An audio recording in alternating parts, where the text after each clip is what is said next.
Magandang hapon mga kapatid. Ako po si Cheryl Cosim at ito ang programang Sagot Kita.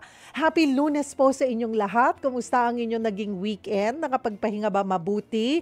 Well, isang linggo na naman po ang ating bubunuin, the whole work week. Sana po mas maging productive po tayo. Sa mga nakikinig na sa atin sa 105.9 sa Mega Manila, magandang hapon. 106.7, nandyan po kami sa Davao. 101.9 naman kami sa Cebu. 101.5 sa Cagayan de Oro. 99.9 sa Ormoc at 107.9 sa Tacloban. At bukod po sa inyong mga radyo, present din po kami sa inyong mga telebisyon, sa ating mga Signal subscribers. Kami po ay nasa True TV Channel 19. Kaya tutok na po kayo. At syempre, hindi po kami mawawala sa Facebook at sa YouTube.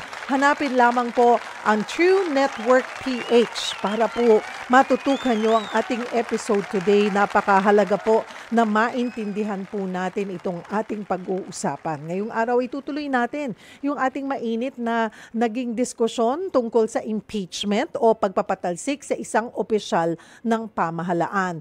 Last week natalakay po natin yung basics. Ano ba ang impeachment? Sino ang pwedeng mga ma-impeach? Ano yung grounds na pwedeng isampa for impeachment at iba pa?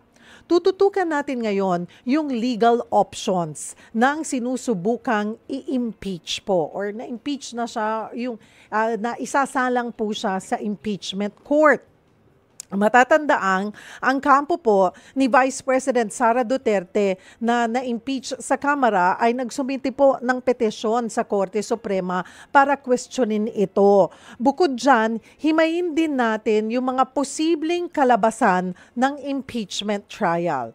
Pero ano nga ba ang latest issue ng impeachment? Last week po, inutos ni Senate President Jesus Escudero na maghanda na ang mga opisina ng Senado.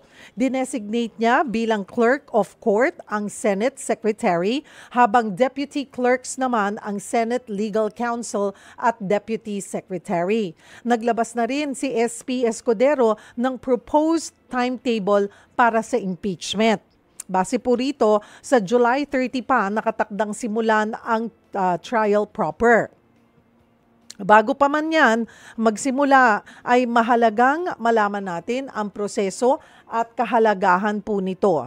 Kaya tutok lamang po dahil sagot ko kayo sa usaping batas. Ang ating question of the day, hindi mawawala yan. Ano ang masasabi nyo sa proseso ng impeachment sa bansa? May mga nalilito po ba kayo sa proseso? May mga katanungan kayo? Baka makatulong po kami. Maaari nyo pong i-post yan sa ating live stream sa Facebook page ng True FM, or maaari po kayong tumawag sa ating tanungan hotlines. Maaari po kayong tumawag sa 8689-3289 or sa 8689-3290. Again, that's 8689-3289 or sa 8689-3290. At mamaya po ay susubukan po nating ipasagot yan sa ating guest expert for today. Sino pa nga ba? Nagbabalik. Siya na po ang nakasama natin doon sa first episode natin on impeachment. Tuloy-tuloy na po natin to, diba? Para mas maintindihan natin bago talaga magsimula po ang impeachment trial. Kasama pa rin po natin si Attorney Jennifer Reyes, Law Professor at Constitutional Law Book Author. Attorney Reyes, thank you for coming back. Ayan, maraming salamat din po sa muling pag-imbita sa akin, Ms. Cheryl, sa inyong programa. At alam niyo po ba mga kapatid, small world, magkababayan pala kami ni Attorney Reyes. Kami po ay parehong taga Hagunoy. Ano ba ang punto sa Sagrada ka? Santa Monica kasi ako lumaki. Pero tumira rin ako sa San Nicolas. Tapos nag-graduate ako ng grade school sa St. Anne's Academy na ngayon ay St. Mary's na. Yes. Oo, pareho tayo ng Doon ka rin school. nag-aral. Yes, St. Mary's din, Miss Cheryl. St. Mary's ka na kasi ang laki po ng agwat ng edad namin. So, nung nag-aral ka doon, St. Mary's na. Opo. Doon ka naghanggang high school? High school. High school. Ayan. Ako hanggang grade school, tapos lumipat na sa Maynila. So, kami mga taga-Hagonoy. Diba? Ganun yung mga Yes, kwento natin. oo. Maraming salamat.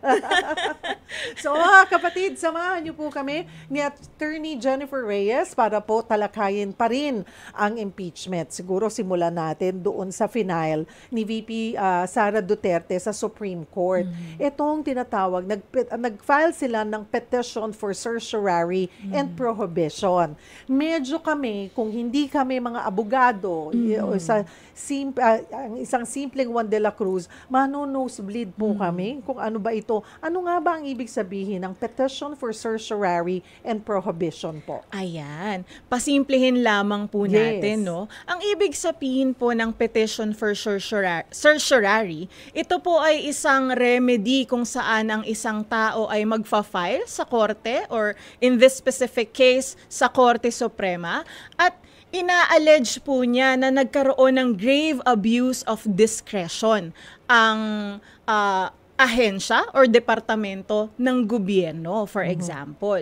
Dahil ang Korte Suprema po or ang ating mga korte under Article 8 ng ating saligang batas ay pinapahintulutan na ipawalang bisa ang anumang aksyon ng gobyerno na lumalabis at inaabuso ang kanilang kapangyarihan. That is why yan po siguro malamang ang napili na remedy ng kampo ni Vice Presidente. At dahil po may prohibition din sila na final, gusto po nila na ipagbawal ang pagsusulong or pagko-continue ng trial sa Senado. Ayan. Okay. So, ang hinihingi po niya ay TRO para mapatigil ang trial. And then, paano po yan? And then, what happens next? So, hihintayin, yan ba malalaman natin o marirequest ba sa Korte Suprema na pwede desisyonan nyo na bago pa magsimula yung trial? Or dahil magkaiba yan ng branch ng government sa Senate, and then pwede nga ba talagang mahilingan o mangialam ang Korte Suprema sa ganito pong sitwasyon? Ayan. Well, with respect to this aspect, no, dahil kumbaga pending sa ating Korte Suprema yung kanilang petition, we cannot go into, so many details about it. But for academic purposes po, no, isa po kasi sa requirement bago yan aksyonan ng Korte Suprema ay dapat ay may actual case or controversy or dapat ay ripe for adjudication na ito. Ito ay in my humble legal opinion lamang po, no. I do not want to preempt the decision of the Supreme Court. But in my humble opinion ay premature po Premature yung pagkaka-file ng petition na ito. But then again, of course, we will defer to the decision of our highest court, of the Supreme Court. When you say premature, bakit po? Doon sa opinion nyo. Kasi alam naman natin, ang abogado, kanya-kanya pong opinion yan, kanya-kanya ding interpretation. But sa inyo po, bakit ba, kailan nasasabing premature po ito? Ayon sa ating saligang batas, no, premature pa po ang isang aksyon or ang isang kaso kung wala pa namang karapatan na talagang nava-violate. Yan, sa madaling salita, ganun po ang ibig sabihin. Kailangan meron ng conflict of legal rights, may battle na at may legal controversy na may opposing claims na.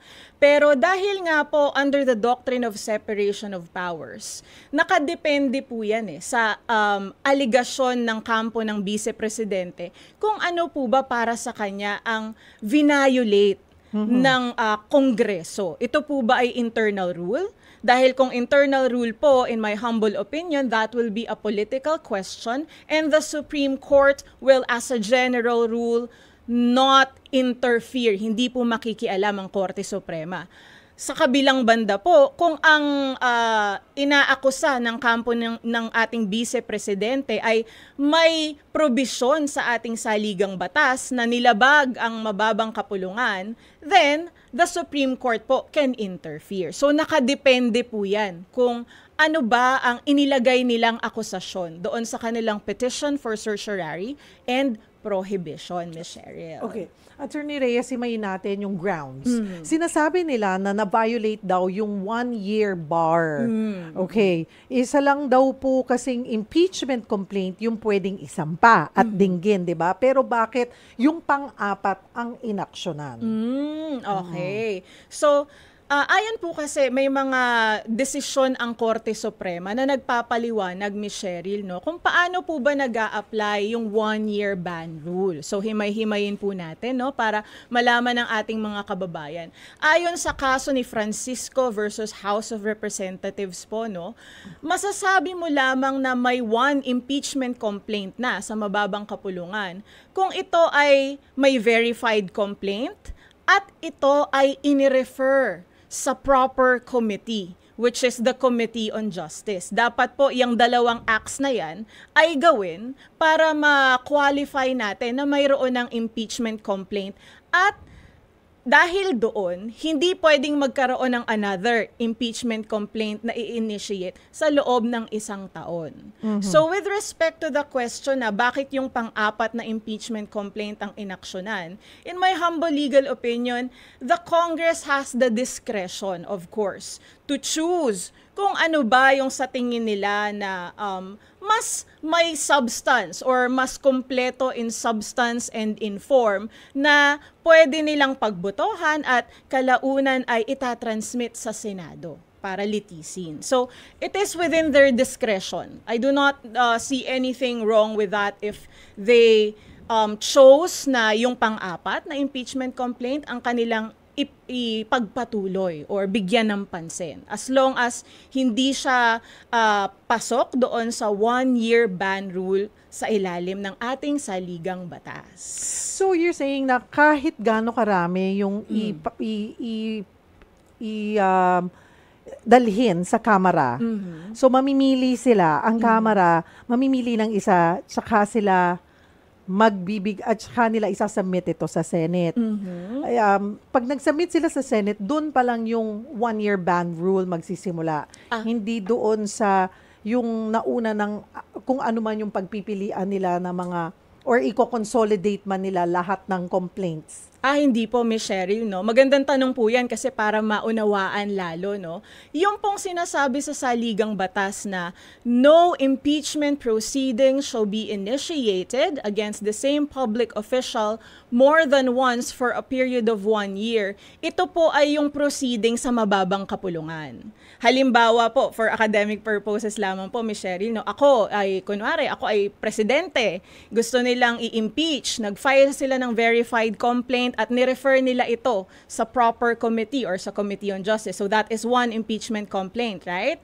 Pag na-refer na po yun, so ngayon ay March 2025, hindi sila pwedeng mag-file again sa akin ng another impeachment complaint within this year, within 2025. Kailangan nilang maghintay ng next year, January 2026, or for example, or onwards para makapag-file muli sila ng another impeachment complaint. So yung prohibition po na yun ay sa mababang kapulungan po nangyayari yun, mga kababayan. Yung prohibition na yun. Okay, mas detalyihin lamang po natin dun sa mga nalilito. Sinasabi nga po, 4 yun eh. Hindi ba yun daw parang 4 na complaints nga siya. Pero walang nababiolate pa doon na 1 year ban. Opo. Nakadepende po yun kasi pagkakaalam ko parang ang sinabi po ng Kongreso, yung tatlong yung 3 previous complaints or the first 3 complaints ay na-archive. So nakadepende po yun kung ni-refer ba yung mga yon sa proper committee. Kung hindi, then walang violation na nangyari. Hindi pa siya pasok sa 1-year ban rule. Kasi isa pang nilalaban nila, bakit hindi raw muna ni-refer sa House Committee on Justice? Anong ibig sabihin nun? Well, if that is their allegation, no, na hindi raw ni-refer sa proper House committee, well, papatunayan nila yon sa korte, no? Pero may pagkakataon din kasi, Miss Cheryl, na hindi na kailangang i-refer sa Committee on Justice Pwede. ang isang complaint. Yan po ay yung ikatlong pamamaraan.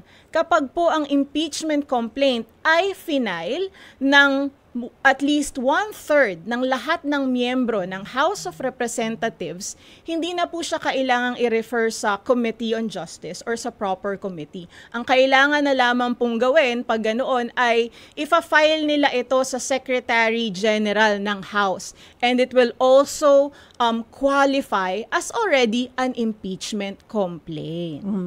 Okay. Nasa batas din ba na dapat i-inform muna ang i-impeach na official bago gumulong ang kaso? Yes, napaka-importante po noon, Ms. Cheryl, no? Dahil ayon sa ating saligang batas, lahat ng tao ay kailangan magkaroon ng procedural due process. Hindi mo pwedeng parusahan or tanggalin ang isang tao sa kanyang pwesto kung walang notice. Kaya dapat ay ipaalam mo sa kanya ang mga allegations, mga charges against him or her para magkaroon siya ng sapat na opportunity para maipagtanggol ang kanyang sarili. So mahalaga po yun, tama po yun. Dapat i-notify ang public official. Bukod sa petition for TRO, I don't know if you could be on this position to discuss it, na sa tingin nyo, may iba pang posibleng legal action na ang kampo po ni VP Sara na pwedeng gawin?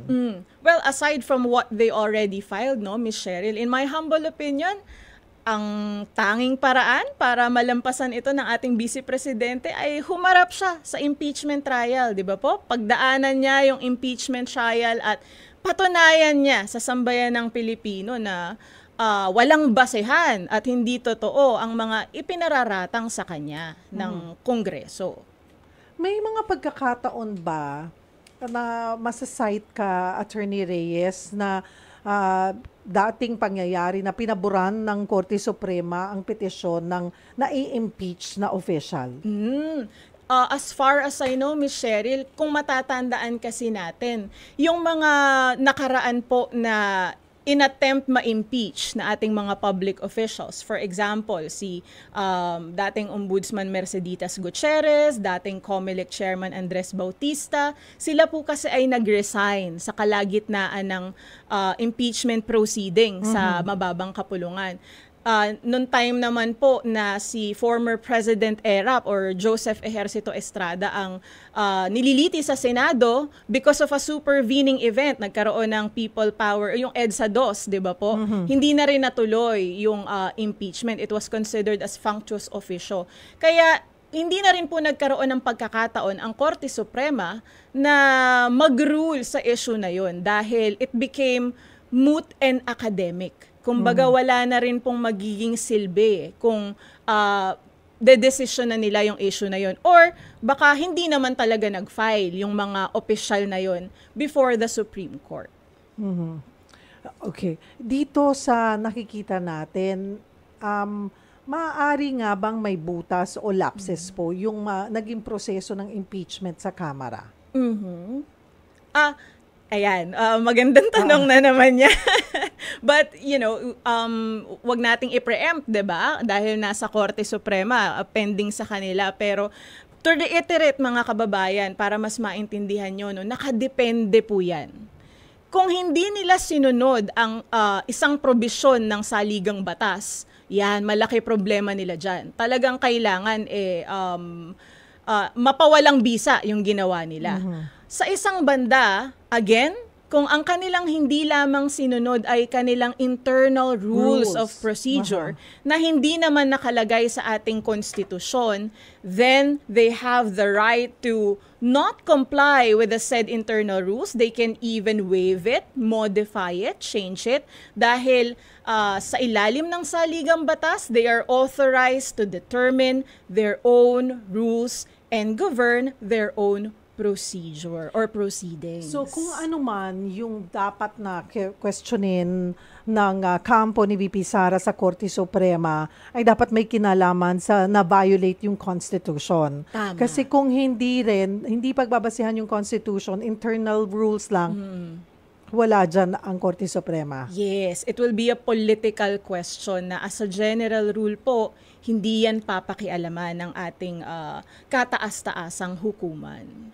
Mga kapatid, simula pa lamang po ng ating discussion, baka may mga katanungan din kayo gustong klaruhin para mas maintindihan nyo itong mangyayaring impeachment trial po kay VP Sara Duterte na sinasabi nga po ay sa July na magsisimula. Ayon po yan kay Senate President Jesus Cordero. Maaari po kayong mag-comment, mag-post ng inyong tanong sa ating live stream or maaari po kayong tumawag sa ating tanungan hotlines sa 8689-3289 or sa 8689-3290. Again, that's 8689-3289 or sa 8689-3290. Huwag po kayong bibitaw. Magbabalik po ang programang Sagot Kita. Nagbabalik po ang programang Sagot Kita kasama ang inyong lingkod Cheryl Cose. Ang ating question of the day, ano ang masasabi nyo sa proseso ng impeachment sa bansa? Mayroon din pa kayong mga parte ng impeachment na gusto nyong klaruhin or hindi nyo naintindihan, baka po makatulong kami, maaari nyo pong i-post yan sa ating live stream or tumawag po sa ating tanungan hotlines. At mamaya po, ipapasagot po natin yan sa ating expert. Kasama pa rin po natin ang ating legal expert na si Attorney Jennifer Reyes. Okay. Naglabas po ng proposed impeachment timetable si Senate President Jesus Cordero. July 30 po yung simula ng trial proper po. Your thoughts on that? Kasi the last time we talked about this, meron yung nilalaman sa Constitution yung word na forthwith na even dun sa mga balita, yung mga eksperto, sinasabi din, ibig sabihin niyan, dapat agad-agad na simulan. Yes, tama po yan, Ms. Cheryl. No? Nakalagay po sa ating saligang batas, Article 11, Section 3, Paragraph 4, na kapag po na-transmit na sa Senado yung Articles of Impeachment, the trial by the Senate shall forthwith proceed. So, i-reiterate po namin, mga kababayan, no? In my humble opinion, the word shall is mandatory in nature. Utos po yan ng saligang batas. Pinakamataas na batas sa ating bansa. At yung word na forthwith, ang ibig sabihin ay agaran, without delay, ay simulan ang paglilitis sa Senado. So with respect to the timetable presented by Senator Cheese Escudero, again, in my humble opinion, sa loob ng 3 buwan, Ms. Cheryl, no? Napakadaming pwedeng mangyari. Hindi po yan nilagay lamang ng mga drafters and framers ng ating saligang batas, yung phrase na shall forthwith proceed, dahil lamang gusto nila. Pinag-aralan nilang mabuti bakit kinakailangan na agaran ay simulan ang trial or paglilitis sa Senado. So kung July pa po talaga sisimulan ang impeachment trial sa Senado, in my humble legal opinion, hindi na siya within a reasonable period of time. Maraming pwedeng mangyari sa loob ng 3 or 4 na buwan. Yun daw kasing timing ay naka-break na ang Kongreso. So hindi naman daw kailangan or rason ito para tumawag ng special session. Ayan. Tama-tama yan kasi i-explain po natin, no. There are views na kahit in recess po or not in session ang ating Senado, ay dapat ituloy nila ang impeachment trial. And I agree with that view, Ms. Cheryl, no, personally. Dahil kung titingnan po natin, yung sa provision na yun na tinutukoy na they are not in session at hindi sila pwedeng gumalaw, it refers only to their legislative functions. Ayan. Pag lehislatibo ang nature ng trabaho, then pasok doon sa provision na yon na tigil talaga ang trabaho nila dahil they are not in session. However, tandaan po natin mga kababayan, ang impeachment process, this is not legislative in nature.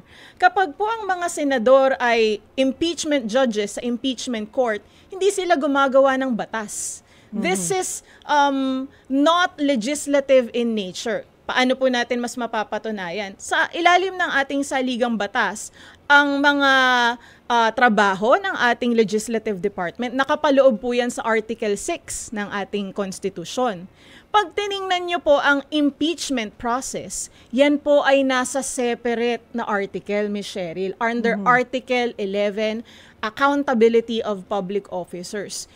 Sinasalamin lamang po niyan na magkaiba ang nature ng legislative function at ng proseso ng impeachment. So in my humble opinion, I agree with the view of the others na kahit sila ay wala sa session or in recess, dapat ay ituloy pa rin ang impeachment trial dahil hindi naman ito legislative in nature. And by their own practice, kapag ang isang trabaho ay hindi legislative in nature, tinutuloy pa rin nila kahit sila ay in recess. Okay. Yan. Paano po kapag hindi nag-agree yung karamihan sa mga senador? Na Yung with this po na, I mean, ito ba ay decision lang ng Senate President kung kailan sisimulan ang trial? Yung pagtawag po ng special session? Yung sa special session, Miss Cheryl, yan po kasi ay ginagawa kapag sila ay in recess or not in session, tapos maaari po silang magkaroon ng special session pag pinatawag sila ng presidente or inutusan sila ng ating presidente na magkaroon ng special session. And maganda yung binanggit nyo yun, Ms. Cheryl, kasi sinasalamin din noon na hindi applicable yung provision na yun sa impeachment. Bakit? Dahil paano kung ang yung presidente ang ini-impeach? May kapangyarihan ba siya na magpatawag ng special session para simulan na yung impeachment niya? It is not logical. Hence, ang conclusion dito ay hindi applicable yung provision na yun na hindi kasi magpapatawag ng special session ng presidente kaya hindi kami maaaring kumilos. No, it's not applicable to the impeachment process. Magkahiwalay na artikulo sa saligang batas ang legislative department na nagsasaad ng mga lehislatibo na trabaho ng Kongreso at ang impeachment process under Article 11 ng saligang batas. Come July 30, yung mga nakalipas na impeachment trial, natunghayan yan ng taong bayan ng publiko. Tingin nyo talagang mahalaga na hindi lamang ito dapat sa loob ng Senado, but mahalaga na naka-broadcast ito ang isang impeachment trial. Yes, tama, Ms. Cheryl. Dapat ay naka-broadcast at bukas sa publiko ang impeachment trial. In addition to the fact na ayon sa Senate rules, it should be in public. Dahil sa kahalagahan ng impeachment proceeding na ito, tandaan po natin ang gustong i-impeach ay inihalal ng taong bayan at ang mga magiging huwes or judges din ng impeachment court ay mga hinalal din ng taong bayan. Kaya napakahalaga na malaman ng taong bayan kung sino ba ang nagsasabi ng totoo. Right? At kung ginagawa ba ng mga public official na ito ang kanilang mandato sa ilalim ng saligang batas. Okay, yung ating mga magtatayong prosecutor and then the impeachment judges, ay mahalaga nakita nila. Kasi pero political decision, di ba? Ito Tama po.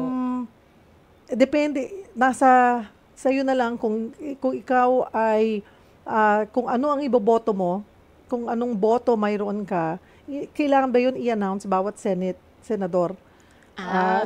Yun, bawat isang judge. Opo. Impeachment judge, Opo. Siyempre, boboto yan kung convicted, kung guilty or hindi guilty. Mahalaga ba na i-announce din? Or not sure kung kasama yun sa rules nila, sa internal rules na bawat isa ay ihahayag sa publiko kung ano ang desisyon. Yes, nasa rules po nila yan, Miss Cheryl, no, na pagkatapos ng paglilitis, pag napresenta na ang each article of impeachment or mga basehan sa pag-i-impeach ng isang public official, ang bawat senador po ay boboto ng either for conviction ba siya or not for conviction.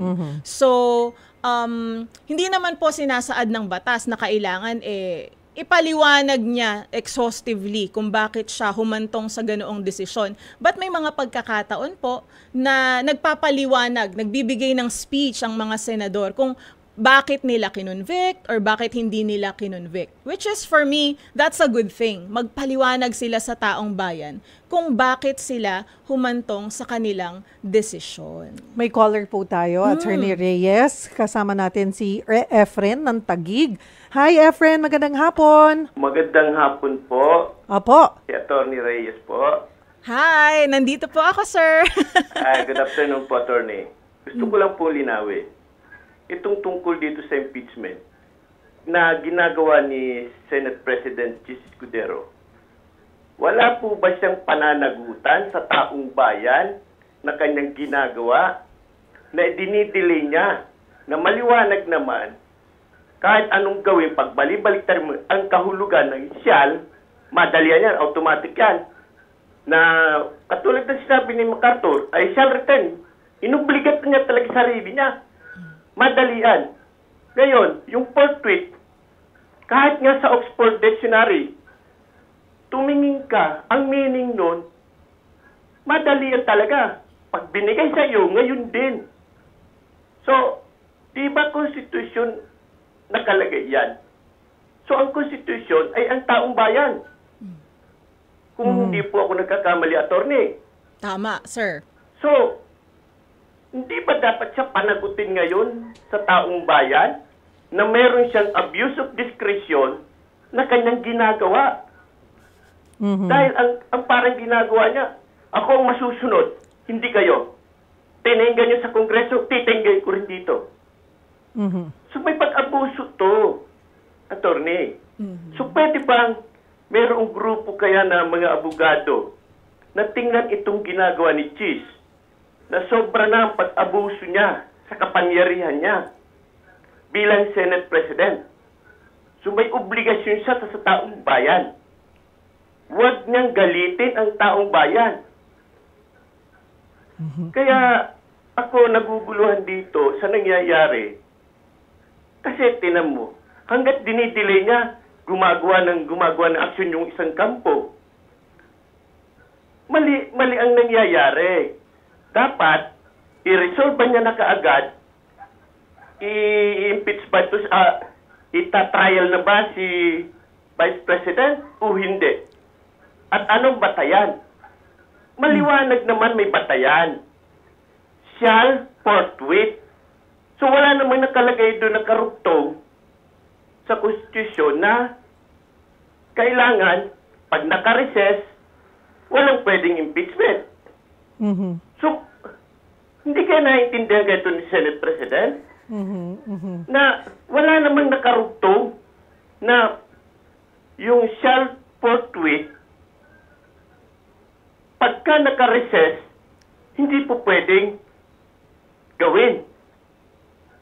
Ngayon, bakit ayaw niyang gawin? So, di ba dapat ito? Sana kayo kay Attorney, baka meron po kayong grupo, panagutin na ito si Senate President. Dahil may great abuse of authority na ito. Grabe na ito. Nagkakagulo na ang mga isip na tao, samantala yung mga mahihirap, nananagot sa batas. Magkano lang ang ninakaw? O, tingnan nyo yan, Attorney. Pagkatapos, pag na-impeach siya, ang penalty, tanggalin lang sa pwesto. O, bakit naman itong mga nagnakaw na maliit? Mayroong mga pagkakulong. Kaya mahirap maintindihan ang batas natin na hanggang ngayon pinatatagal ni Senate President. Hindi dapat. So, Opo. Ito ba, attorney, pwedeng gawin ng Yeah. mga abogado na questionin si Senate President na mayroon siyang great abuse of authority doon sa kanyang discretion na ginagawa dahil kung siyang presidente, hindi niya ako pwedeng utusan. Oo. Parang ganun ang lumalabas ngayon sa kanya eh. Opo. Parang siya na ang mas mataas sa konstitusyon na samantalang siya inilagay ng konstitusyon. O paano siya naging senador? Hindi niya ba naisip yon? Because of the mandate ng mga tao na iboto siya. O ngayon, naiboto siya, ngayon, inaabuso niya naman kung muna sa pwesto na siya. So, parang hindi ko yata maintindihan itong nangyayari sa ating bansa. Opo. Ayan. Thank you. Salamat po for calling and Salamat. sharing your opinion, Mang Efren. Salamat po. Oo. Anyone, actually, I understand meron nang nagsampa rin po ng kaso questioning yung bakit hindi agad-agad Yes. sinisimulan nitong trial sa Korte Suprema. But then again, we're gonna have to wait for their decision on that. They filed a petition for mandamus na po, no? With respect to the question of Mr. Efren, salamat po sa inyong opinions, no? Na maaari naman po kahit sino. Karapatan nyo naman po na mag-file ng petition kung sa inyong opinion ay, this is for academic purposes only, no? Na sa inyong opinion ay may pang-aabuso or grave abuse of discretion na ginawa ang mga kahit sinong politiko. Right?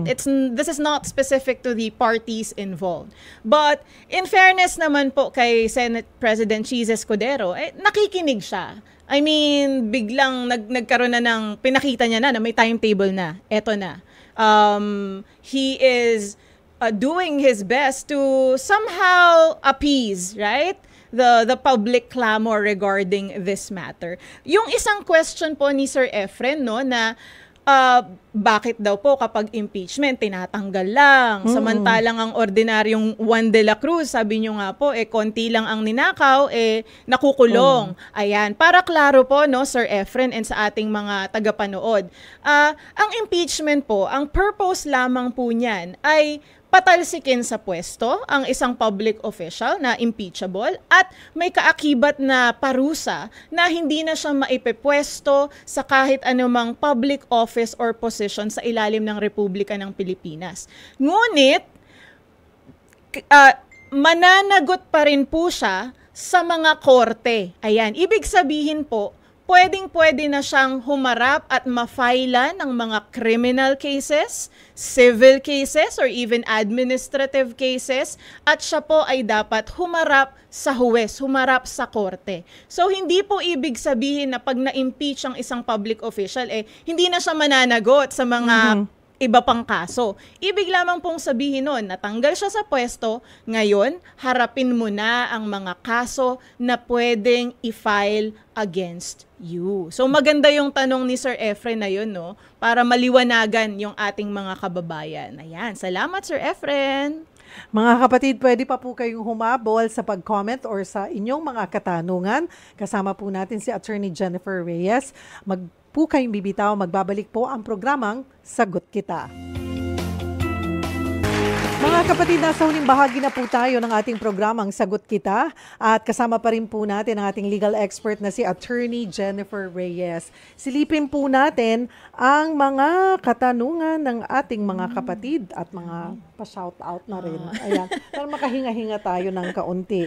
Ayan, sige, shout out muna tayo kina Ramel Maluto, ayan, watching from Guimaras, thank you. Si Demzo Olivero, si Amy Cardino Kanya, mula sa Mobo ba to? Mobo. Masbate, hello. At mula naman sa Negros Occidental, si Nonoy Sanchez, magandang hapon. At eto, attorney, eto, si Noset, ang hirap naman ito, Ipsum, A vice president is also a president with exclusive privileges just like the president. Tama po ba? Ano po ang kanyang tanong Ang ulit? vice president daw ay katulad ng presidente with exclusive privileges like the president. Ano po kayang exclusive privileges ito? Oo, Immunity dahil ba yung sinasabi niya? Alam mo, ang presidente pwede pa rin ma-impeach.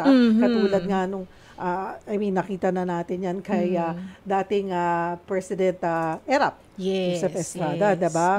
Pero yung sa pagsasampa ng kaso, habang nasa pwesto, ayun, may immunity doon ng Pangulo. Ang VP, wala. Wala po. Oo. Tanging ang presidente lamang po ang may presidential immunity from suit during his or her incumbency. Maaari lamang po siyang matanggal sa pamamagitan din ng impeachment. Oo. Ayan. Si Gracia Maliana, kung sakaling ma-impeach ang VP pero ayaw niyang bumaba sa pwesto, ano ang mangyayari? Hindi pwede. Kailangan niyang respetuhin yung desisyon ng impeachment court. Kung kunwari, meron bang pwedeng pag-apelahan ang taong ini-impeach kapag siya'y na-convict? Ayan. Nako, unfortunately, wala po. Wala po siyang remedy na mag-file ng motion for reconsideration or iapela ang kanyang conviction kahit sa impeachment court man yan or sa Korte Suprema. Dahil nga po, tandaan natin, ang impeachment process, this is political in nature. Hence, ang mga ordinaryong rules na ina-apply natin sa mga korte ay hindi applicable. Hindi po yan maia-apply sa isang impeachment case or trial. Ayan. So, wala. Hindi siya pwedeng mag-file ng motion for reconsideration or umapila, Michelle. Ito nga si Mark Mendez, attorney, para sa iyo, ang impeachment ba ay isang legal na proseso talaga o mas isang pampolitikal laban? Okay. When it comes naman sa legal, Mark, no, legal naman po yung proseso dahil yan po ay minandato at itinakda ng ating saligang batas. Yan ay legal na proseso ng pagtatanggal sa isang impeachable na official na dahil nag-violate siya sa mga grounds na ibinigay ng ating saligang batas. So, legal po yan. Magiging illegal lamang yan kung hindi susundin ng Kongreso ang mga guidelines or provision sa ating saligang batas na dapat nilang gawin at sundin habang sila ay nasa proseso ng impeachment. Si Marites Incha, ituloy po yung impeachment proceedings pero wag sanang kalimutan ang iba pang problema ng ating bansa. Si Marjon Dominic Mamot, dapat po ituloy para na rin sa katahimikan ng marami, malaman nila ang katotohanan sa impeachment, tama man o mali, dahil ang totoo rin sa huli ang mananaig, not bad, tingin ko, di naman guilty si VP Sara. Si Juan Quixote, dapat matuluyan para matuldukan na. It's either yes, impeach VP or no, VP stays, gawin nyo ang Senadong trabaho nyo, pansariling interes kasi kaya ayaw masimulan agad. Si Bert Ramento, wala naman pong mapapala ang bayan sa ginagawa nilang yan. It's all about politics. Instead na problema ng bayan natin at yung pwede nilang magawa para punan ang mga ito ay nasasayang lang dahil sa ginagawa nilang yan. Yan po ay opinion ng ating mga netizens, mga kapatid. Again, marami pong salamat sa inyong pagtutok sa ating programa ngayon. Sana po ay nakatulong tayo at for sure may mga ilang beses pa po tayong pag-uusapan ito, lalo na pag gumulong na, magsimula ng gumulong ang impeachment trial po come July 2 actually, tama ba ako? July 2 yung resumption kasi ng session. So dito na mangyayari yung presentation of the articles. June 2 mga kapatid. Tapos pagdating ng June 24 to July 25, ito na po yung pre-trial. Okay, when you say pre-trial, tapos July 30 ay start of trial, ano ba ang inaasahan sa pag-pre-trial? Sa pre-trial po, no, dyan po yung magkakasundo dapat ang prosecution at ang on the defense side kung ano lamang yung mga facts at mga ebidensya na kanilang ipepresenta during the trial. So, sa amin pong mga abogado, kapag may pre-trial, yan, minamarkahan ang ating mga ebidensya, nag-agree sila sa mga facts or stipulations. So, yan po ang ginagawa karaniwan sa pre-trial. But of course, the Senate also has the discretion to, add their own rules of procedure if they deem it necessary. Okay, so dito. Tapos, July 30, yun na yung simula ng trial. In the middle of the trial, kung kunwari may mga ihabol na mahalagang ebidensya, kahit tapos na yung pre-trial, pwedeng i-apela yun. Yes po, Ms. Pag-usapan Cheryl. ng parehong Opo. kampo. Lalo na kung talagang it is of, utmost significance na talagang it will make or break the case, then the Senate can also admit those kinds of evidence. Ayun. Mga kapatid, salamat po sa inyong pagtutok sa amin. Thank you for making time again, attorney. Yeah. Ayan, thank you so much. Ayan, at sana po ay maulit ang ating guesting sa inyong programa. At well, as a reminder lamang po sa ating mga kababayan, tandaan nyo po na ang soberenya ay nananahan sa taong bayan at lahat ng kapangyarihan ng gobyerno ay galing po sa inyo. Kaya may karapatan po kayo na mag-criticize or mamuna kung tingin nyo ay ang isang public official at ating mga politiko ay hindi ginagampanan ang kanilang tungkulin ayon sa ating saligang batas. Ayan, maraming salamat po. Magandang hapon again at maraming salamat Attorney Jennifer Reyes, ang ating law professor at constitutional law book author. Mga kapatid, thank you for joining us. Bago po ang lahat, babatiin ko lamang shout out. Ayan, sa Calasiao Central Pilot Elementary School, Class 1975. Ayan po. Happy 50th anniversary sa inyo. Hi, Uncle Joey Torres. I-enjoy nyo yung inyong reunion na gagawin, mangyayari on March 7 sa Friday na po yan, dyan sa Hiraya Wellness Resort and Eco Park. Ayan. Again, Class 75 ng Calasiao Central Pilot Elementary School. Happy 50th anniversary po sa inyo. Mga kapatid, dyan po nagtatapos ang isang oras na tanungan at sagutan. Ako po inyong kapatid Cheryl Cosim. Sagot kita.